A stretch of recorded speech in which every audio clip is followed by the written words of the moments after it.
예, 오늘은 20대 여성이 알코올 중독에 빠져가는 그 과정을 한번 설명해 보도록 하겠습니다. 아주 좋은 케이스예요. 자, 20대 초반에는 술을 크게 즐기지 않았고 주변인들 또한 술 마시는 케이스가 거의 없었기 때문에 술 마신 날을 손에 꼽을 수 있을 정도였습니다.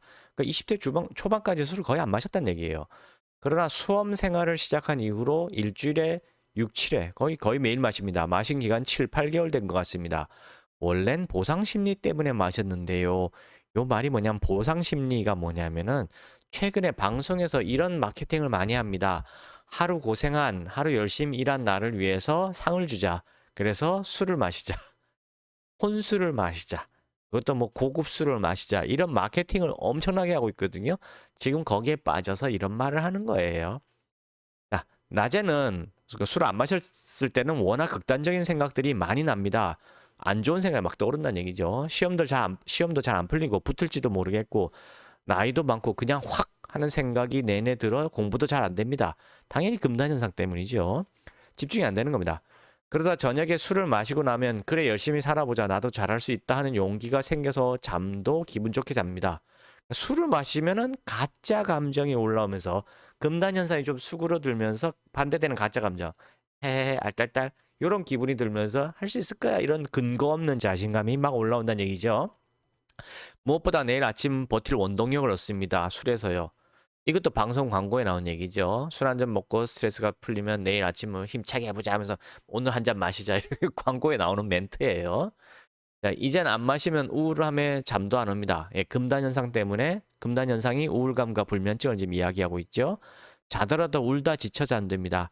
계속 나쁜 생각 속에서 내가 왜 이러지 안 되는데 이러면서 막 나쁜 생각에 막 그러니까 휩싸이는 거죠. 우울증이 심해지고 있다는 얘기죠. 자, 이런데도 알코올 중독을 볼 수 있습니까? 라는 말을 하고 있어요. 술을 안 마시면 정말 어떻게 될지 모르겠는데 어떻게 될지 모르겠다는 얘기는 뭐죠? 금단 현상이 너무 심해서 자기가 극단적인 선택을 할 수 있겠다는 불안감을 갖고 있는 거예요. 술은 어떤 식으로 끊어야 할까요? 20대 후반 여자랍니다. 지금 이분이 알코올 중독 환자 초기에서 중기로 말기로 넘어가는 그 과정을 정확하게 설명한 거예요. 뭐냐면은 지금 술을 제대로 이렇게 심하게 마시기 시작한 지가 불과 1년이 안 됐어요. 1년이 안 됐는데 지금 이렇게 된 겁니다. 1년 동안 뭘 했냐면은 보상 심리, 즉 매일 저녁에 혼술을 하기 시작했다는 얘기예요. 오늘 하루 열심히 공부했으니까 한 잔해. 힘들었으니까 한 잔해. 왜냐? 방송에서 연예인들이 계속 그렇게 하라고 계속 부추겼거든요. 오늘 하루 열심히 일한 당신 혼술을 하면서 뭐 상을 받아라. 뭐 나에게 주는 상이니까 뭐 다 그런 거거든요. 술 한 잔 먹고 푹 자면 피곤이 풀리고 스트레스가 풀릴 것이다.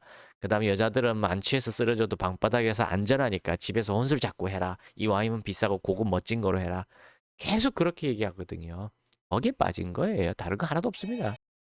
안녕하세요. 오늘은 20대 여자분의 글을 읽어보도록 하겠습니다. 일상생활 못할 정도고요. 그냥 건강하게 살고 싶은데 손도 엄청 떨려요. 소심하기도 하지만 그러기엔 덜덜 떨려서 사장님이 가라 한 적도 있어요. 아픈 것 같다고. 알코올 중독인 저기 뭐야 호프집에서 알바하는데 너무 손이 떨리니까 사장님이 도저히 안 되겠다 해서 가라 한 겁니다. 이 정도면은 아주 극심한 거죠. 손을 두두두두 온몸이 덜덜덜덜 떨려요. 진짜 알코올 중독일까요? 입원해야 할까요? 한다면 어디로 해야 될까요? 이런 말이 있는데 일주일에 소주 13병 넘게 마셔요. 이 정도면 아주 대단한 중증이죠. 자, 이런 분들을 어떻게 하면 알코올에서 구해내 드릴 수 있을까요? 어떻게 해야지 이분들이 벗어날 수 있을까요? 사실은 이거를 개인적인 문제로 돌리는 사회 문화가 문제입니다. 그게 가장 큰 문제예요.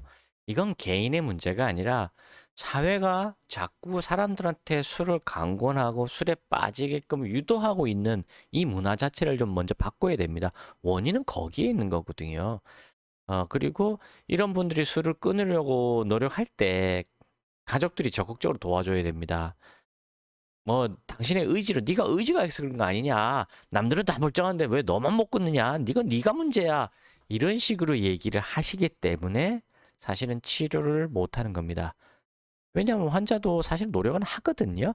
하는데 안 되는 건데 그걸 자꾸 너가 의지가 약하다, 뭐 정신력이 떨어진다 이런 식으로 자꾸 비난을 하거든요. 비난만 하지 실제로 도와주는 건 하나도 없거든요.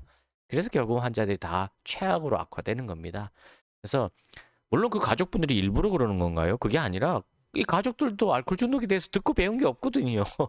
잘못된 지식, 거짓말만 듣고 배웠단 말이에요. 환자랑 똑같습니다. 그래서 그분들이 자꾸 잘못된 대처만 하는 거예요. 결국은 사회 전체가 알코올 중독에 대해서 진실을 모르고 있기 때문에 배운 적이 없기 때문에 그런 겁니다. 점점 더 악화될 수밖에 없는 거예요. 그래서 학교에서 뭐 요즘 보니까 뭐 마약에 대해서 예방 교육을 학교에서 좀 하자 이런 얘기가 살살 나오고 있잖아요, 지금. 똑같습니다. 알코올 중독에 대해서도 마약 중독에 대해서도 지금 초주 고등학교 대상으로 많이 강하게 예방 교육을 시켜야 돼요. 그리고 거기에 대한 처벌도 강력하게 하셔야 됩니다. 당근과 채찍이 확실하게 있어야만 아, 이쪽을 가면 당근을 먹고 이쪽을 가면 채찍을 맞는다는구나. 이 구별이 명확해야만 사람들이 선택을 하기가 쉬워요. 근데 이게 뒤섞여 가지고 애매모호하게 되어 있으면은 사람들이 이쪽을 선택해야 될지 저쪽을 선택해야 될지 헷갈려 합니다, 사람들이. 그러니까 이거는 시스템을 만드는 그 정치인들, 그다음 사법부에서 교육부에서 빨리 시스템을 명확하게 이건 돼, 이건 안 되고 명확하게 딱 구별을 해줘야 되는 거예요. 그걸 안 하고 어떻게 하고 있냐? 아, 뭐 미국에서는 마약 교육을 열심히 하고 있는데 마약 사범이 줄지 않는다. 그래서 알코올도 예방 교육을 해봐야 오히려 더 늘어나기만 할 것이다. 그러니 아예 하지 말자라는 논리가 지금까지 먹혀왔어요. 궤변이거든요. 그 억지 궤변으로 인해서 지금까지 교육을 안 해왔던 겁니다. 알코올 중독도 그렇고 마약 중독도 그렇고 똑같은 이유였어요. 근데 그거는 궤변이고요. 지금도 늦지 않았습니다. 빨리 알코올 중독과 마약 중독은 같은 것이며 술은요 희석된 마약이에요. 그래서 중독되는 데까지 5년에서 15년 정도 시간이 많이 걸리는 것만 차이가 날 뿐이지 일단 중독이 되고 나면은 알코올 중독하고 마약 중독은 동일한 겁니다. 그래서 이런 것들을 가르치면서 술과 마약에 대해서 철저히 멀리하는 훈련을 어렸을 때부터 가르쳐야 됩니다. 그리고 이분들은 즉각적으로 빨리 제 머리 위로 전화하셔서 알코올 해독 한약을 복용하셔서 단주를 하시면 됩니다. 어렵지 않아요. 자, 우리가 흔하게 배우는 첫 번째 가장 강력한 거짓말 하나 말씀드리겠습니다. 줄이면 된다. 줄이면 된다. 이 말 때문에 죽는 겁니다. 줄이면 안 되고요. 한 번에 단주해야 되고요. 혼자 의지만으로 끊는 건 사실상 불가능에 가깝습니다. 그건 안 돼요. 어렵다는 게 아니라 거의 안 된다고 보시면 맞고요. 그래서 해독제를 통해서 갈망감, 금단현상, 이분 같은 경우 손이 덜덜 떨린다 했죠. 아까 그분 같은 경우 막 우울증에 빠져서 잠도 못 자고 막 눈물 막 이유 없이 눈물 흘린다 그랬죠. 잘 때. 그런 증상들이 이유 없이 나타나거든요. 알코올의 양리작용입니다. 부작용에 의한 건데요. 그런 부작용이 금단현상이 나타나지 않게끔 해주고 술 끊으라고 얘기해야 되는 겁니다. 그걸 악으로 깡으로 버티면서 술 끊으라고 말하는 거는요. 그건 거의 불가능해요. 다시 한번 말씀드리겠습니다. 위로 연락하셔서 해독제를 통해서 단주하시기 바랍니다. 아주 건강하게, 편하고 쉽고 안전하게 단주하실 수 있습니다.